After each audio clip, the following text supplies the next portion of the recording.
The marble floors of Chicago Memorial Hospital gleamed under the unforgiving white glare of the fluorescent lights. The air was clean and cold, the kind of cold that didn't just brush your skin but made you straighten your posture, as if you didn't quite belong there unless you carried yourself with purpose. The revolving glass doors spun open, letting in a gust of November air sharp enough to bite. A boy stepped through. 10 years old, maybe younger if you went by the smallness of his frame, but the look in his eyes belonged to someone who had already lived a lifetime. His sneakers were frayed at the edges, soaked from the freezing rain, leaving dark, wet marks on the pristine floor. He clutched an old backpack against his chest, the kind that looked like it had been patched up more times than it had been zipped shut.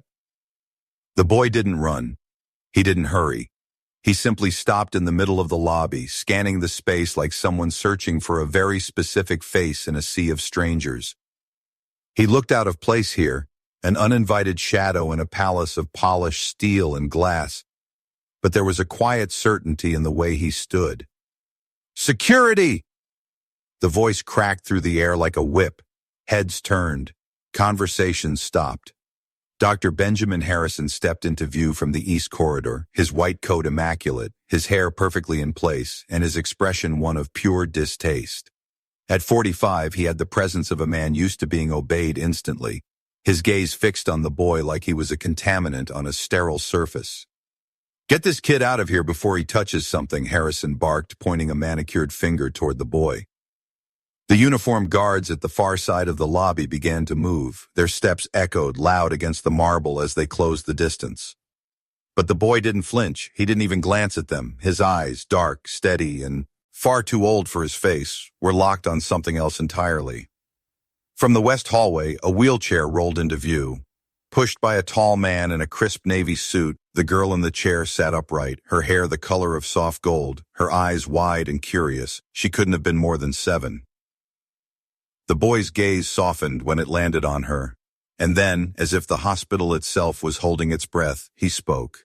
His voice was calm, shockingly calm, given the scene around him.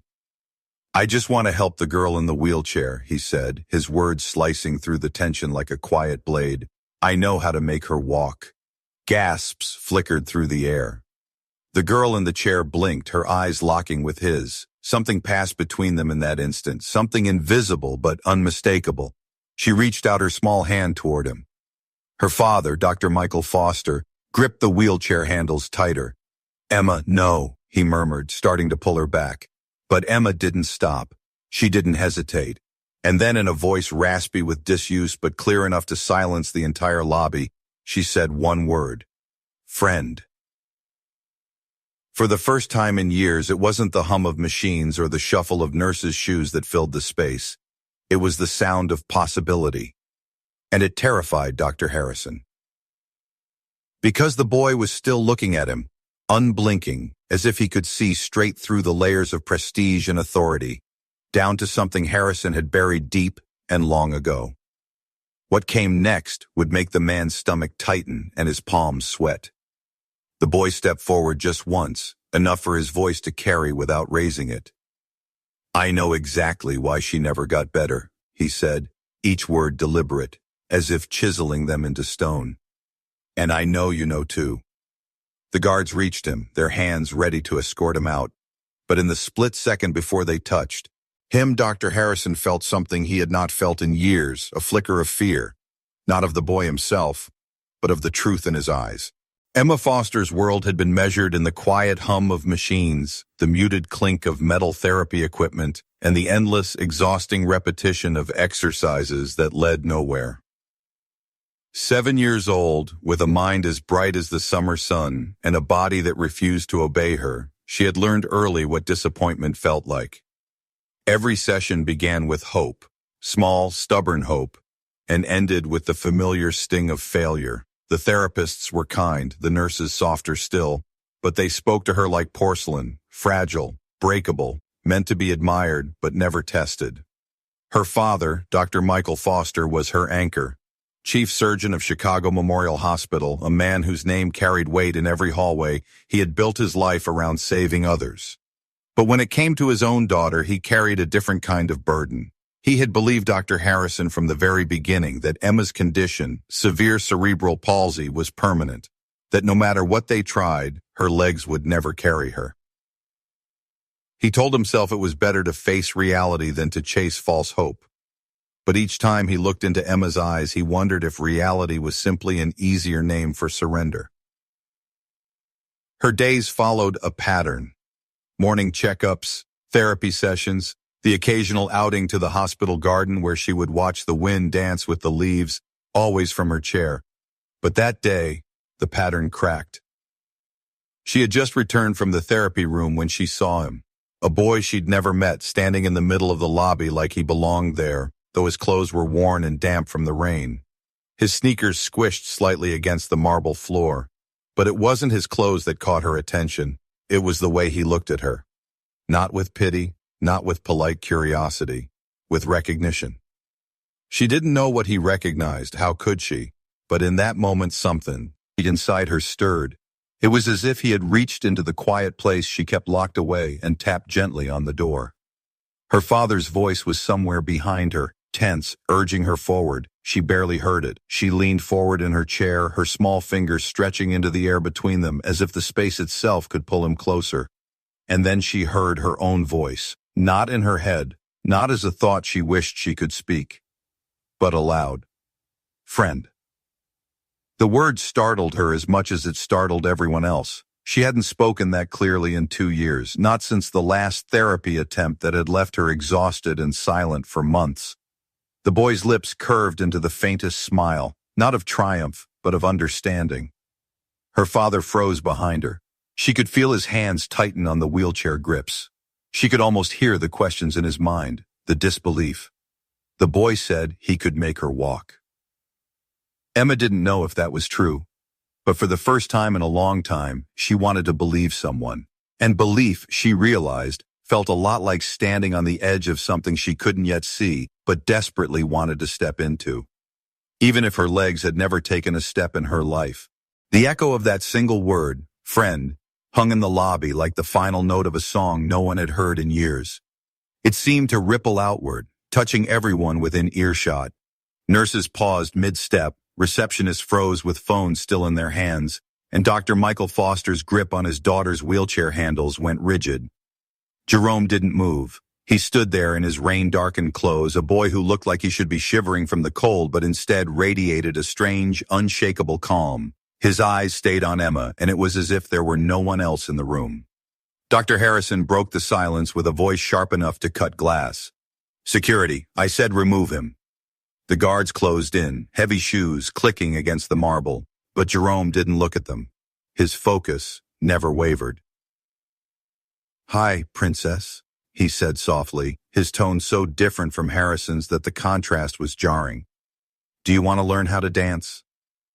Emma's lips parted slightly. She didn't answer, not with words, but her expression said enough. Her eyes lit with something new, not the cautious curiosity she wore for most strangers, but the fragile spark of wanting. Dr. Foster stepped forward, placing himself between Jerome and his daughter. That's enough, he said, his voice firm but quiet, the kind that made people stop listening to anyone else in the room. Jerome didn't back down. Instead, he looked up at the man towering over him. Please, sir, I'm not here to cause trouble. I just want to help her. Dr. Harrison's patience snapped. You're done here, boy. And if you ever set foot in this hospital again, I'll make sure the police know your name. Jerome's gaze finally shifted toward Harrison. But it wasn't the look of a scared child. It was the look of someone who already knew too much. Doctor, he said, his voice low, but carrying through the entire lobby, I know exactly why Emma never got better, and I know you know too. Harrison's jaw clenched, but there was a flicker in his eyes, a flash of something quick and ugly that gave him away. The guards took Jerome by the arms, but he didn't resist. His backpack swung slightly as they turned him toward the door. Still, he kept his gaze locked on Harrison, not like a challenge, but like a promise. Emma's small voice called out again, softer this time, as the boy was led away. Friend. Dr. Foster bent down beside her, his own heart caught between logic and something more dangerous. Hope. Emma, he said gently. You don't even know him. But she only shook her head, her eyes following Jerome until the glass doors shut behind him. Dr. Foster didn't understand it yet. Neither did Harrison. But in that moment, Emma knew, without reason, without proof, that the boy who had just been thrown out of her life was somehow the only person who could change it. The November wind cut like broken glass, but Jerome didn't seem to notice. He sat on the cold concrete steps outside Chicago Memorial Hospital, knees drawn up, backpack resting against his legs. The morning rush of doctors, nurses, and patients swept around him like a river breaking against a rock. It had been 3 days since he'd been thrown out. 3 days since he'd looked Dr. Harrison in the eye and told him the one thing the man prayed no one would ever say. Jerome hadn't come back to cause trouble, at least not the kind Harrison feared. He came back because he'd seen Emma's eyes, and something in them told him she was worth freezing for. The security guards noticed him first. They leaned against the glass doors, watching. One of them, a broad man with a kind face, had tried to shoo him away the day before. But Jerome had smiled politely and said, "Sidewalk's public property, sir. I'll just sit here." This morning, the man didn't bother. Inside, Dr. Harrison noticed. He noticed because Emma noticed. Her physical therapy session had barely begun when she twisted her head toward the wide therapy room window. It was subtle at first, a small shift of her shoulders, a flicker of her eyes, but then she kept looking, kept breaking focus every few seconds. "What's going on with her today?" Dr. Foster asked from the corner, his arms crossed. Harrison didn't look up from his clipboard. "Just a phase. She'll settle." But she didn't. The longer the session went on, the more restless she became. Her therapist tried to redirect her, but Emma's gaze kept finding that window. Harrison finally followed it, and there he was, Jerome, sitting cross-legged on the steps outside, his face calm, his eyes locked on Emma through the glass.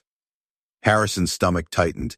He crossed the room in 3 long strides and yanked the curtain shut. "We might need to adjust her medication," he muttered. But Emma didn't settle, her little fists clenched in her lap, her eyes filling with frustrated tears. And when she realized the curtain wasn't coming back, she began to cry in earnest, real angry tears that Harrison hadn't seen from her in years.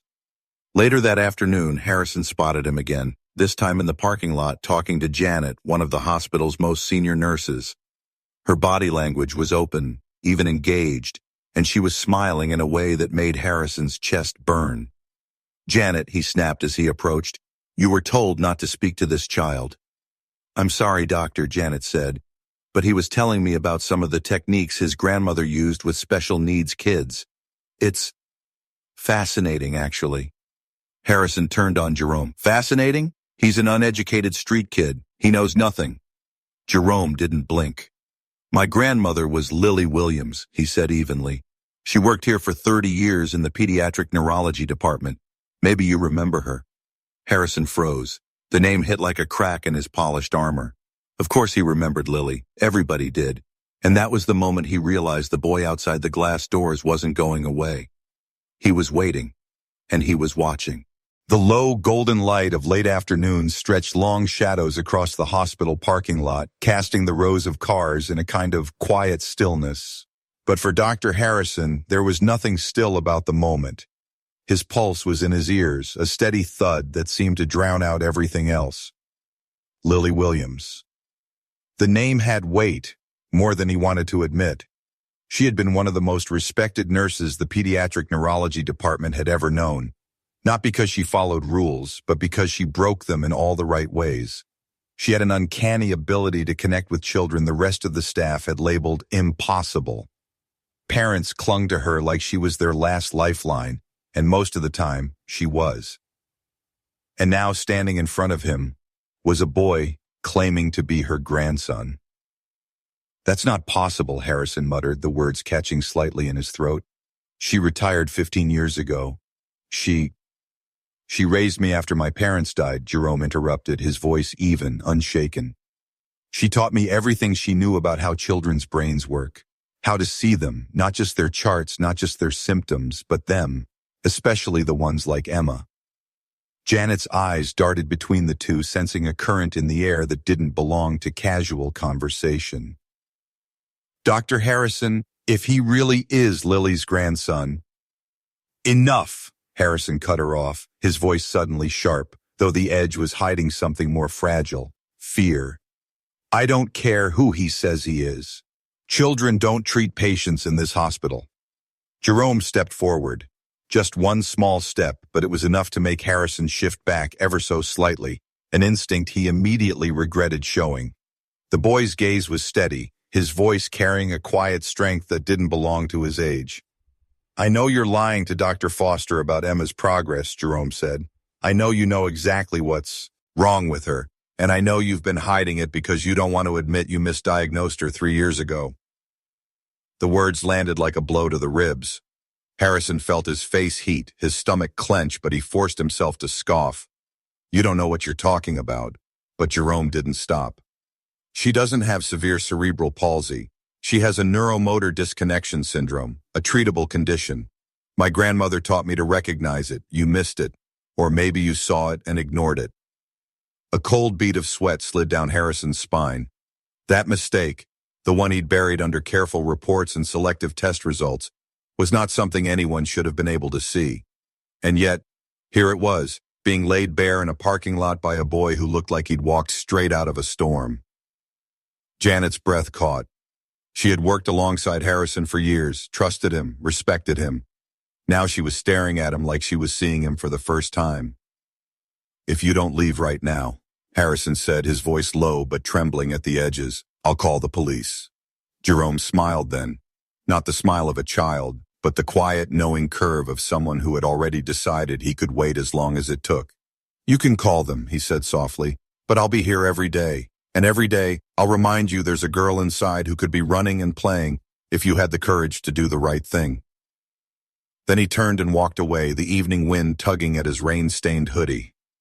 Harrison stood rooted to the spot, watching the boy disappear into the shadows of the city. It was the first time in 15 years he felt like his career wasn't something he could protect. Not from this. The next morning, the air inside Chicago Memorial felt heavier, as if the building itself knew something had shifted.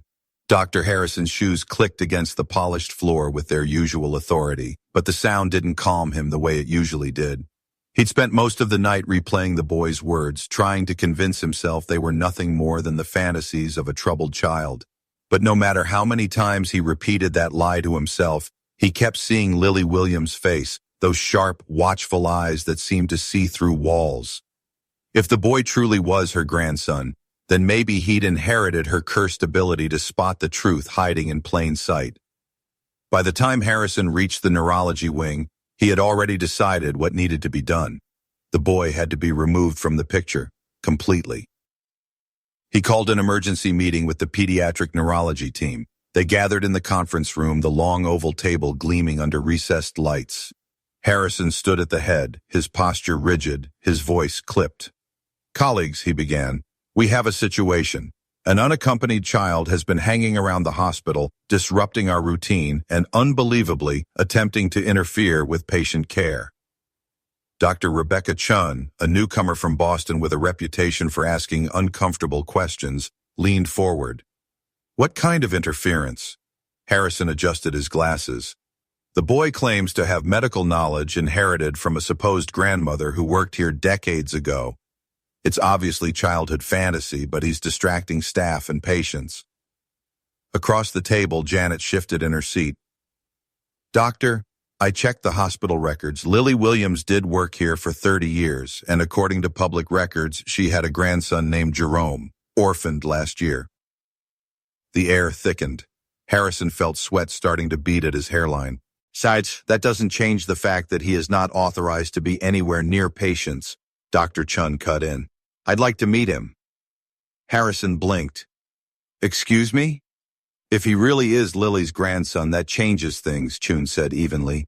Her reputation here was extraordinary. If this boy learned anything from her, we should at least hear him out.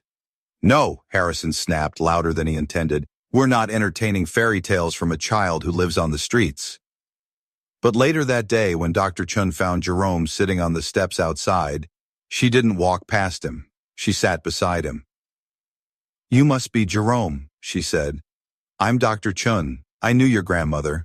By reputation, at least. Jerome studied her for a moment, measuring her sincerity. Did you work with her? No, but everyone here knew she could help children nobody else could. Jerome's eyes softened. She always said the problem with doctors is they spend so much time looking at charts, they forget to look at the child. Chun's lips curved in the faintest smile. She wasn't wrong. Tell me about Emma Foster. Jerome tilted his head. Do you really want to know? Or are you just testing me? I really want to know. She doesn't have severe cerebral palsy, Jerome said quietly. She has neuromotor disconnection syndrome. I've seen it before, and I've been watching her through that window for weeks. She reacts to stimuli a cerebral palsy patient wouldn't.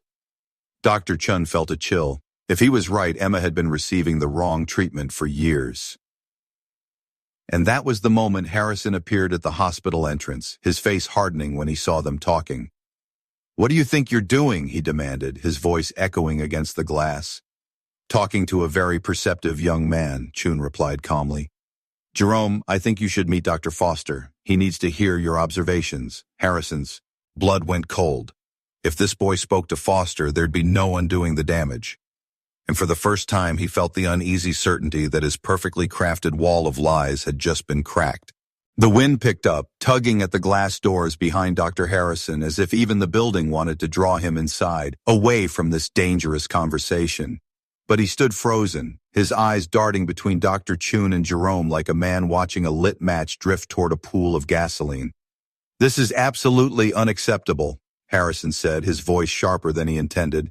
Dr. Chun, you're allowing a street kid to question our medical protocols?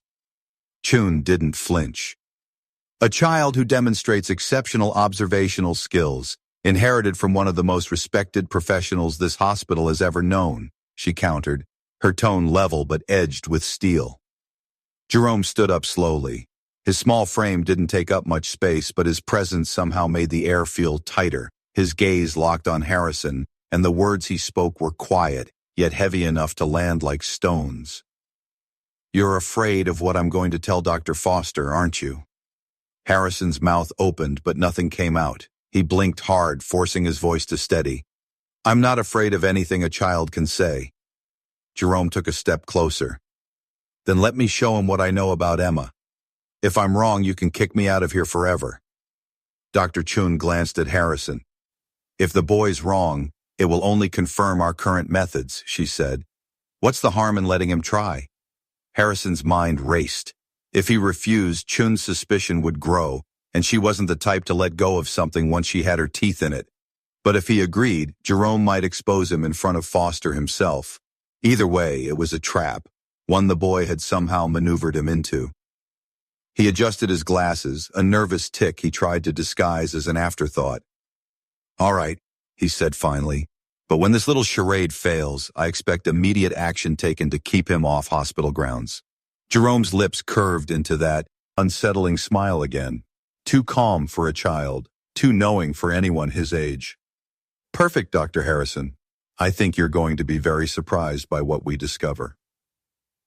They moved toward the hospital entrance together, Harrison walking with forced confidence, Chun with quiet purpose, and Jerome carrying his battered backpack like a soldier guarding a weapon no one else understood. Inside, the hallway buzzed with the controlled chaos of a hospital afternoon. Nurses moved quickly between rooms, monitors beeped, and the smell of antiseptic clung to everything. Jerome's hand brushed the zipper of his backpack. Inside was his grandmother's legacy, a tattered notebook filled with 3 weeks of observations, inconsistencies in Emma's treatment, and subtle signs every trained doctor had missed or ignored. He had waited patiently, just as his grandmother had taught him. Beside him, Dr. Chun glanced down, her voice low. Are you sure you know what you're doing? Jerome didn't hesitate. My grandmother always said the truth has a way of finding its way out, and when someone hides it too long. He looked ahead at Harrison's stiff shoulders. It doesn't just come out, it explodes. Harrison didn't turn, but Jerome could see the way the man's fingers twitched at his sides, the way he kept glancing at his watch as though time itself could shield him from what was coming. And Jerome knew. Harrison could feel it too. The moment was close. Closer than he realized. The corridor leading to the pediatric wing stretched out like a runway, the polished floor reflecting every movement, every flicker of light from the overhead fixtures. Dr. Harrison walked at the front, his stride brisk but stiff, his white coat swaying with each step like a flag trying to hide a frayed edge. Behind him, Dr. Chun kept pace, her gaze fixed forward, but Jerome could feel her attention drifting toward him. Curious, measuring. For Jerome, every step brought him closer to the moment he'd been preparing for since the day he first saw Emma through the glass. His grandmother's voice echoed in his mind. Don't rush the truth. Let it find its own timing. But when it arrives, make sure you're ready. He was ready. When they reached the therapy room, the faint sound of music drifted from inside, gentle, rhythmic tones meant to help patients coordinate movement. Emma was there, seated in her wheelchair near the center of the room, a therapist kneeling beside her. She was tracing the music with her eyes, but not moving in time with it, her body still except for the restless tapping of one hand on the armrest. The moment her gaze landed on Jerome, the tapping stopped. Her face brightened in a way that didn't belong to therapy drills or polite smiles. It was recognition. She turned her head slightly toward her father, who stood near the window, reviewing her progress notes. Dr. Foster looked up, startled to see his daughter's sudden shift in attention. What's going on? He asked, his tone cautious. Jerome stepped forward, his voice even. Dr. Foster, may I show you something about your daughter? Foster straightened, his eyes flicked to Harrison. What is this? An ill-advised stunt, Harrison said, the words clipped. This boy has no training. If I'm wrong, Jerome interrupted, you'll never see me again. But if I'm right, his gaze met Foster's. You'll see it, our daughter in a way you never have before. The room fell still. Even the therapist paused, glancing between them. Dr. Chun stepped in. Michael, I think it's worth hearing him out. Foster hesitated, torn between caution and the fragile thing called hope. Finally, he gave a short nod. All right, show me. Jerome unzipped his backpack with care as if handling something fragile. He pulled out the battered notebook and set it on a nearby table, flipping to a page marked with a worn ribbon. Each line was written in neat, deliberate handwriting. Dates, observations, small sketches of muscle positions and responses. He knelt in front of Emma, his voice dropping into a tone that felt like it belonged only to her. Princess, can I try something? You just have to follow my voice. She nodded, her eyes locked on his. Jerome began with a light touch on her shin, just above the ankle, pressing in a specific rhythm. Lift your toes, just a little, he said. Emma's brow furrowed in concentration, and then her toes twitched. Not the random spasm of muscle misfire, but a clear, intentional movement. Gasps rippled through the room. Foster took a step forward, his hand tightening on the back of his daughter's chair. Harrison's voice cracked the air. Coincidence. Involuntary response. Jerome didn't look at him. He moved to the other leg, repeating the touch pattern, murmuring encouragement. This time, Emma bent her knee, shakily, but without doubt. Foster's eyes widened. Emma. It's not a miracle, Jerome said quietly. It's proof. She's not what you were told she is. Harrison's face drained of color. And in that moment, Jerome knew. The explosion his grandmother had warned about was starting. And it was going to be loud. Dr. Foster's breathing grew heavier, though he stood perfectly still. His gaze shifted from his daughter's trembling knee to Jerome's steady hands and then to the battered notebook lying open on the table. Jerome rose, the notebook cradled in his palms like an artifact. He carried it toward Foster, his voice calm, deliberate. I've been watching her for 3 weeks. From the sidewalk, from the garden, through the therapy room window. Every day I wrote down what I saw. Every small reaction, every flicker of muscle control she showed when no one was pushing her the wrong way. He laid the notebook in front of Foster, turning it so the pages faced him. The handwriting was neat but unpretentious, each entry dated and time-stamped. November 1st, slight movement in left toes in response to foot tap, 3-second delay. November 5th, Facial muscles react consciously to verbal encouragement. Smiled in response to visual cue.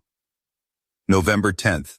Attempted to shape mouth around word friend when making eye contact. Each note was written like a doctor's chart, but there was more humanity in those lines than Foster had seen in any of Harrison's reports. Dr. Chun stepped closer, scanning the entries. You even recorded the conditions: time of day, type of stimulus, emotional state? Jerome nodded.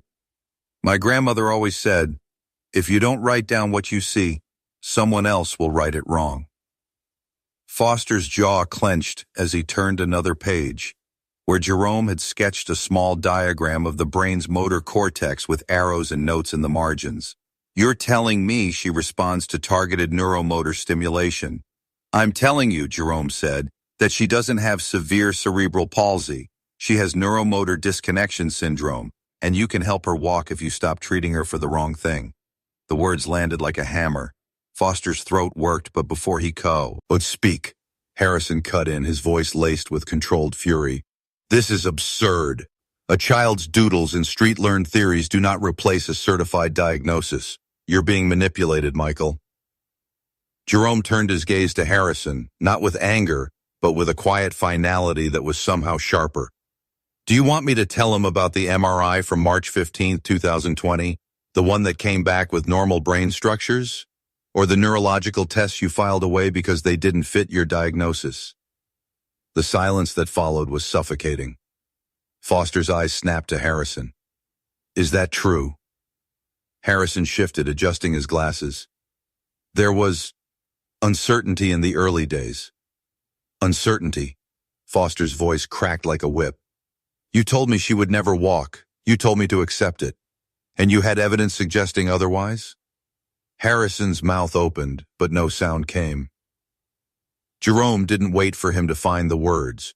He knelt again before Emma, smiling softly. Princess, want to try standing with me? She nodded. He guided her small hands to grip the parallel bars, steadied her legs, and gave a gentle cue to push up. Her knees trembled, her muscles strained. And for the first time in her life, Emma Foster rose from her chair. Not for long, only seconds before she eased back down, but long enough for the room to feel the ground shift beneath them. Foster's hands covered his mouth. Chun's eyes glistened. Harrison just stared, his face pale, as if the hospital walls themselves had turned against him. Because they all knew, whatever just happened in that room was going to be the crack that brought the whole house down. For a moment, no one moved. The only sound was the faint hum of the ceiling lights and Emma's quick, shallow breaths. Her little hands still clung to the parallel bars, her fingers trembling, not from weakness, but from the effort of holding herself up. Dr. Foster knelt in front of her, his voice breaking. Emma, you stood. She smiled at him, not shy or uncertain, but proud. That smile alone was enough to undo years of resignation in his chest. Jerome's voice was calm, steady. It's not magic. It's the right signals to the right parts of her brain. They've been there all along. You just haven't been talking to them. Harrison broke the moment like a slammed door. Enough. His voice was sharp, brittle, the tone of a man clawing to keep control. These are involuntary spasms, false positives. We're done here. Dr. Chun's gaze flicked toward him, cool and unwavering. Benjamin, I've been in this field for 15 years. That was not an involuntary spasm. That was conscious initiation of movement. She's 7, Harrison snapped. Children her age can mimic without understanding. That wasn't mimicry, Jerome cut in, not raising his voice but slicing through Harrison's like a scalpel. He turned to Emma again. Princess, can you lift your right foot for me? Emma's eyes focused on him, and with a slight grunt of effort, her right foot left the ground. Only an inch, but it was controlled, deliberate. Gasps echoed from the two therapists who'd been silent until now. One of them whispered, That's impossible with her charted condition. Jerome stood, his eyes never leaving Harrison's. She's been trapped by your diagnosis. Every treatment plan you gave her was aimed at a condition she doesn't have. You told her father there was no hope when there still is. Dr. Foster's voice dropped into something dangerous. Benjamin, is there any reason, any ethical reason, you would have hidden test results from me? The air thickened. Harrison's hands tightened on the edge of his clipboard, his knuckles white. You don't understand the pressure. No, Foster cut in, his voice low and shaking. You don't understand what you've taken from my daughter. Jerome took a step forward, his presence somehow filling the room despite his size. She could have been walking years ago, running, playing. You stole that from her because you didn't want to admit you were wrong. The words hit like stones against glass. Harrison flinched, a barely there motion but enough for everyone to see. Emma's small voice cut through the tension. I can try again? Foster knelt beside her. Yes, sweetheart. You can try as much as you want. She gripped the bars again, and with Jerome guiding her knees, she pushed up a second time. Her face tightened in concentration, but she stood a little straighter than before. It wasn't just standing, it was proof. Proof that every word Jerome had said was true. And proof that Harrison's carefully crafted world was about to come crashing down. Dr. Foster straightened slowly, his gaze fixed on Harrison like a man who had just realized the enemy was not across the battlefield, but standing beside him all along. His voice was low, but it carried the weight of something dangerous. Benjamin, he said, explain to me, right now, how a boy from the street knows my daughter can stand, and her own doctor doesn't. Harrison adjusted his glasses, but his fingers trembled. Michael, please, you're letting emotions cloud. Don't, Foster snapped. The word cracked through the room, freezing everyone in place. Do not stand there and accuse me of being emotional when it's my daughter's life we're talking about. This boy has been watching her for weeks, on his own, and in a matter of minutes, he's shown me more progress than you have in 3 years. Jerome's eyes stayed locked on Harrison, calm, steady, the same unsettling calm that had followed him since the lobby. It's not just what I've seen, he said. It's what you've been hiding. The MRI from 2020, the neurological test results that didn't match your diagnosis. You buried them because they didn't fit your story. That's absurd, Harrison said, but his voice had lost its sharp edges. It wavered now, the sound of a man trying to hold up a collapsing wall. Is it? Dr. Chun stepped forward, her expression unreadable. Because I've looked over her file myself, and I've found gaps, reports missing, tests referenced but not attached. That doesn't happen by accident. The color drained from Harrison's face. Foster's tone shifted, quieter now, but more dangerous. Benjamin, did you ever believe she had a chance to walk? Harrison's mouth opened, closed. For a heartbeat, he looked almost human, like the answer was there on his tongue but chained by fear. At the time, though, he began, there was uncertainty. Jerome's voice cut in, sharp but measured.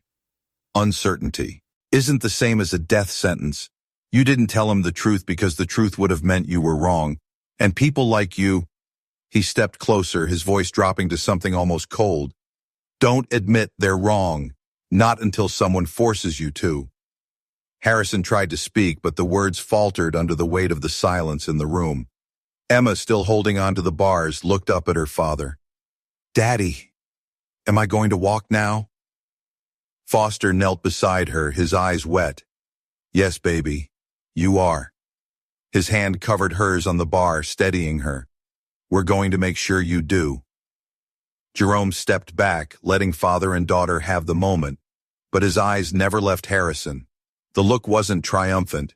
It was the quiet, steady look of someone who knew this wasn't over. Because the truth had just broken through the cracks, and it was only a matter of time before the whole facade came down. Dr. Harrison looked smaller now, not physically. His broad shoulders and tall frame still filled the space, but the arrogance that once seemed to hold him upright was gone. His hands hung limp at his sides, his gaze darting anywhere but at Dr. Foster.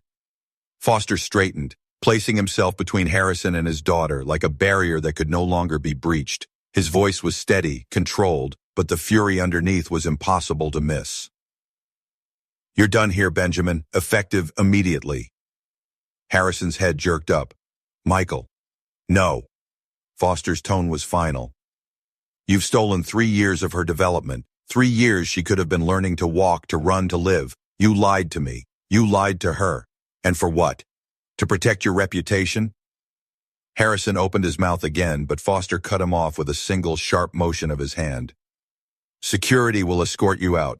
I'll make sure the medical board knows exactly what happened here. One of the therapists quietly slipped out of the room, likely already calling for security. Jerome stood silently, his eyes fixed on Emma, as if to remind her that this moment wasn't about Harrison. It was about her. Princess, he said softly, we've got work to do. You ready? Emma nodded, a small but determined smile on her face.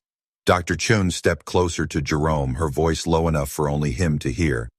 I'd like you to help me build her treatment plan. You clearly understand her better than anyone in this building has in years. Jerome didn't hesitate. It would be an honor. Harrison scoffed under his breath, an ugly sound of disbelief. You're taking advice from a homeless child? Jerome finally turned his gaze on him. My grandmother always said true knowledge doesn't come from diplomas on the wall. It comes from actually caring enough to see the person you're trying to help. You forgot that a long time ago. Security arrived, 2 men in dark uniforms who didn't need to be told twice. They flanked Harrison, guiding him toward the door.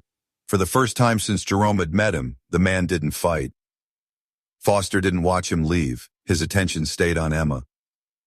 We'll start today, he said, his voice softer now, tinged with something Jerome recognized. Hope that was finally free to breathe. Jerome's hand rested lightly on Emma's wheelchair. We'll start right now. Dr. Chun pulled out a fresh notepad. Then let's get to work. First step, full reassessment of her motor function. No assumptions, no filters.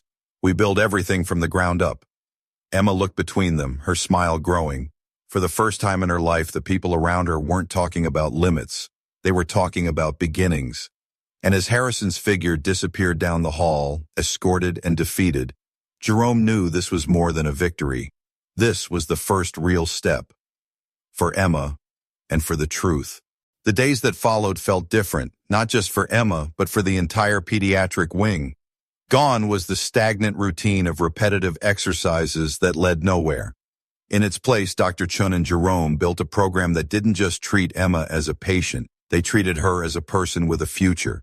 They adjusted the therapy room itself, brightening the lighting, bringing in music Emma liked, adding tactile mats for footwork drills. Even the air felt different, charged with possibility. Emma's mornings began with what Jerome called wake-up talks, soft-spoken encouragement while gently stimulating the pressure points along her calves and feet. At first, her legs quivered under the effort of each small movement. But Jerome didn't rush her. One signal at a time, he would say. We're waking up parts of you that have been sleeping too long. Her progress was slow in numbers, but monumental in meaning. By the end of the first week, she could hold herself upright for nearly 20 seconds. By the end of the second, she took her first assisted shuffle between the parallel bars. Dr. Foster watched each session with the kind of awe that carried both joy and regret. Joy for the daughter he now saw unlocking her strength, regret for the years he had unknowingly let slip away. More than once, Jerome caught him quietly wiping his eyes. The bond between Emma and Jerome deepened as naturally as breathing. She trusted him in a way that made even Dr. Chun pause sometimes, watching how her patient would follow the boy's instructions without hesitation. And Jerome, for all his calm, would light up when Emma succeeded, even if it was just a half-inch of movement more than yesterday. One rainy afternoon, while thunder rumbled in the distance, Emma managed 3 careful, unassisted steps between the bars. She turned toward her father, her face flushed with triumph. I walked, Daddy. Foster crouched down, wrapping his arms around her without a word. His voice, when it came, was thick. Yes, you did. And you're going to keep walking. Jerome stood back, letting them have the moment, but his eyes glistened. His grandmother's voice echoed in his mind. Every step forward is a debt paid back to hope. As the weeks turned into a month, Emma began doing short walks with just Jerome supporting her at the elbow. The hospital staff stopped in their tracks when they saw her pass by, a sight they'd been told they would never see. Parents of other children began asking questions. Some quietly asked if Jerome might look in on their kids too. It was Dr. Chun who brought the idea to Foster. "Michael, what Jerome is doing, it's more than just helping Emma. We could apply these methods to other misdiagnosed children." Foster didn't hesitate. "Then we do it. We build a program, and we give it a name worthy of the woman who started it all, Lily Williams." That night, in a small closed-door meeting, they put the first pieces in place for the Lily Williams Center for Neurorehabilitation. Emma's journey was just the beginning. And Jerome knew every child who walked through those doors would be another blow to the arrogance and neglect that had kept them in the shadows. The revolution his grandmother had prepared him for was finally taking shape. While Emma's world was expanding with every step, Dr. Harrison's was closing in on him like a tightening vice. It started quietly. A nurse from the records department, curious about the boy everyone was talking about, began double-checking old patient files. She found inconsistencies, missing test results, conflicting reports, small details that might have gone unnoticed, if not for Jerome's accusations still echoing in people's minds. Then a parent from one of Harrison's former cases contacted the hospital after hearing about Emma's progress. Their child, too, had been declared a hopeless case. They wanted a second look. When Dr. Chun reviewed the file, she found similar omissions to Emma's. The hospital board took notice. What began as murmurs in hallways turned into closed-door meetings. And soon, an internal investigation was launched. Quiet enough to avoid public scandal for the moment, but thorough enough to dig into every case Harrison had touched over the last decade. The results were damning. In more than a handful of cases, crucial information had been suppressed or lost. Children labeled as permanently disabled were found to have conditions that, while challenging, could have been improved or even reversed with proper treatment. Harrison was called into a board meeting that lasted less than 20 minutes. When he walked out, his white coat was gone and his face was as pale as the walls he passed.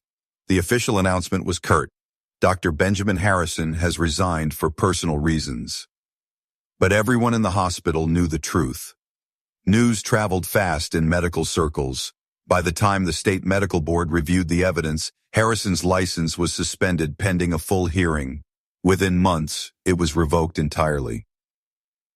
The man who had once strolled the hospital halls with the arrogance of untouchable authority was reduced to selling medical EQ. Whip meant to small clinics, always explaining, never invited. Meanwhile, in the pediatric wing, the Lily Williams Center was already taking shape.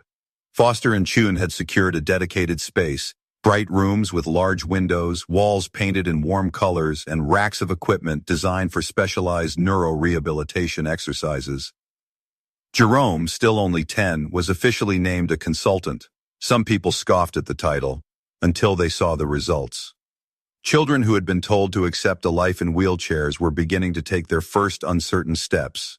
Families who had been preparing for a lifetime of dependence were now planning playground trips, school events, and sports. Emma was the center's proudest voice. She would walk the halls now, not perfectly, not without effort, but upright, steady, determined. And when visitors came to see the new facility, she would greet them herself, introducing her big brother, Jerome, as the reason she could.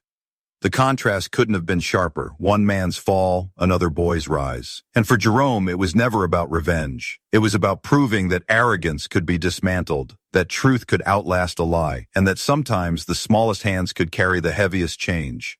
6 months later, the hospital didn't feel like the same place.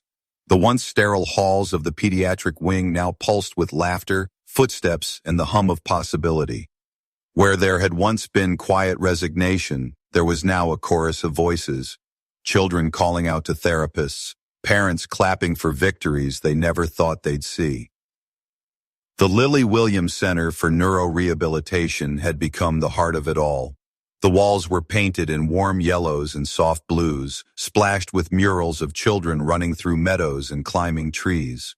Windows stretched high, letting in sunlight that seemed to bless every corner of the space.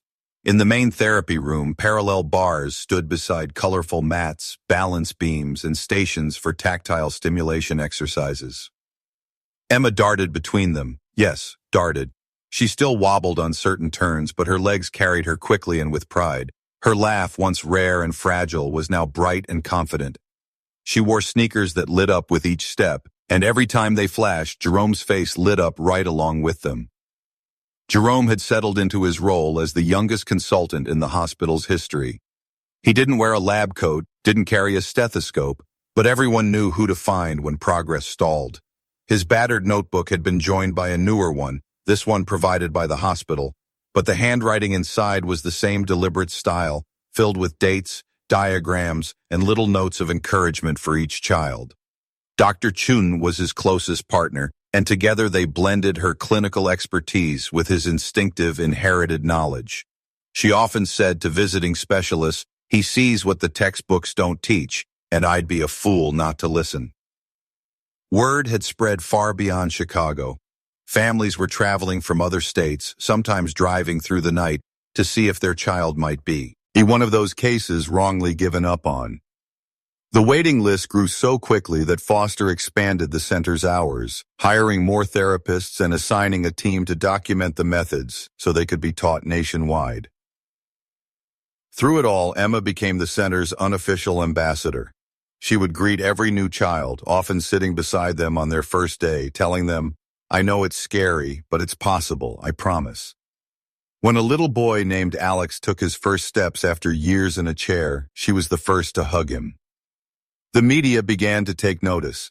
Articles appeared with headlines like, "From Hopeless to Hope," the miracle work of Chicago Memorial's new pediatric center.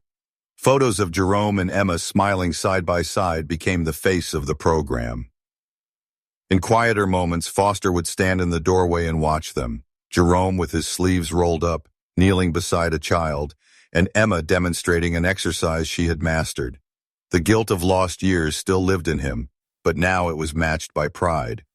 He had seen arrogance destroy hope, and he had seen humility restore it. And the truth that had once been Harrison's greatest fear had now become the hospital's proudest anthem.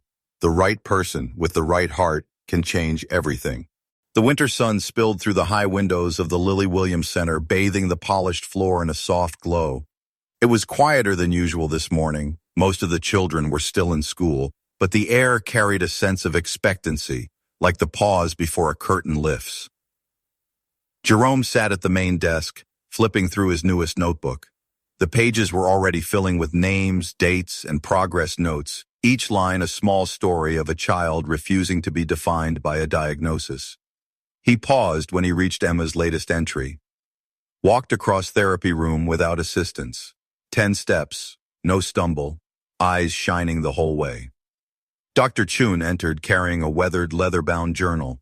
She set it gently in front of him. "I was going through some of your grandmother's personal files," she said softly. "I think you should have this." Jerome's hands rested on the cover for a moment before opening it. Inside were pages upon pages of careful handwriting, his grandmother's distinctive script, detailing 30 years of work. There were diagrams, unconventional techniques, case notes about children the medical establishment had written off. 200 cases, Chun said. Children the doctors here and at other hospitals told their families to give up on, and yet, here they are, documented in her hand, walking, talking, living full lives.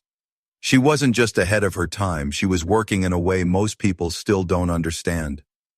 Jerome ran his fingers over the ink, his throat tightening. "She always told me true knowledge wasn't passed from book to book, but from heart to heart. Now I understand. This is her heart."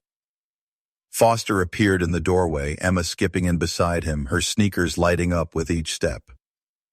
"Your grandmother didn't just save Emma," Foster said. "She left a legacy that's going to save thousands more." Emma reached Jerome first, throwing her arms around his waist. "Thank you for teaching me how to walk, brother." Jerome hugged her back. "And thank you for teaching me that the greatest miracles start with someone refusing to give up."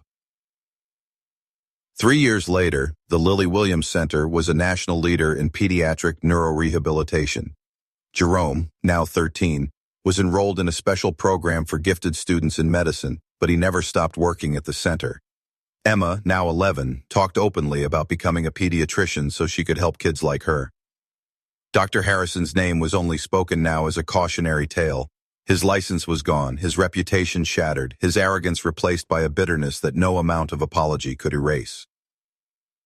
Outside the entrance to the center hung a polished bronze plaque with words Jerome had chosen himself. Here, we believe that every miracle begins when someone refuses to give up on a child.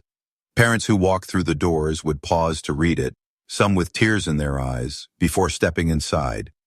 And inside, they'd see the truth Jerome had lived since the first day he stood at those glass doors, rain-soaked and unwelcome. It isn't titles or diplomas that heal the world. It's love, persistence, and the courage to see possibility where others see an ending.